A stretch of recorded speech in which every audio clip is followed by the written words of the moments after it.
Hi മക്കളെ, biological classification എന്ന് പറയുന്ന ചാപ്റ്ററിൽ നമ്മൾ പഠിക്കുന്നുണ്ട് RH Whittaker proposed 5 kingdom classification. ഈ ക്ലാസിഫിക്കേഷന്റെ ഒരു ഡീമെറിറ്റ് ആയിട്ട് നമ്മൾ പഠിക്കുന്നത് അസെല്ലുലാർ ഓർഗാനിസങ്ങളായിട്ടുള്ള വൈറസ്, വൈറോയിഡ്സ്, പ്രയോൺസ് ഇവരെ ക്ലാസിഫിക്കേഷൻ ഉൾപ്പെടുത്താൻ വിറ്റേക്കറിന് സാധിച്ചിട്ടില്ല. അപ്പൊ ഇന്ന് നമ്മൾ മനസ്സിലാക്കുന്നത് ഇവ മൂന്നും തമ്മിലുള്ള ഡിഫറൻസസ് ആണ്. വൈറസിന്റെ കേസിലേക്ക് വരുമ്പോൾ വൈറസിന്റെ സ്ട്രക്ചർ എന്ന് പറഞ്ഞാൽ അതിലൊരു ജനറ്റിക് മെറ്റീരിയലും ഉണ്ട്, പ്രോട്ടീൻ കോട്ടും ഉണ്ട്. എന്നാൽ വൈറോയിഡ്സിന്റെ കേസിലേക്ക് വരുമ്പോൾ അവിടെ പ്രോട്ടീൻ കോട്ട് ഇല്ല, ജനറ്റിക് മെറ്റീരിയൽ പ്രസന്റ് ആണ്.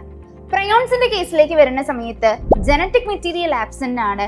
ഇത് ഇറ്റ്സെൽഫ് ഒരു അബ്നോർമലി ഫോൾഡഡ് പ്രോട്ടീൻ മോളിക്യൂൾ ആണ്. ഇനി ഇവരുടെ ജനറ്റിക് മെറ്റീരിയൽസ് പരസ്പരം കമ്പയർ ചെയ്യുകയാണെന്നുണ്ടെങ്കിൽ വൈറസിന്റെ ജനറ്റിക് മെറ്റീരിയൽ RNAയും ആവാം, DNA ആവാം.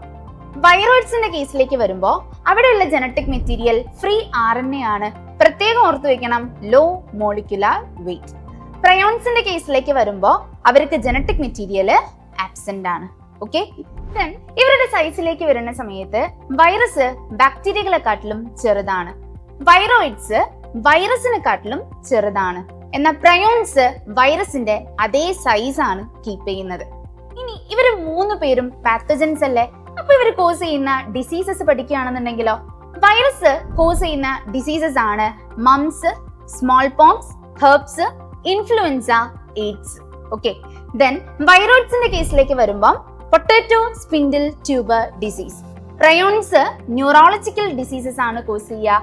അവര് കാറ്റലിൽ കോസ് ചെയ്യുന്ന അസുഖമാണ് ബൊവൈൻ സ്പോഞ്ചിഫോം എൻസെഫലോപ്പതി.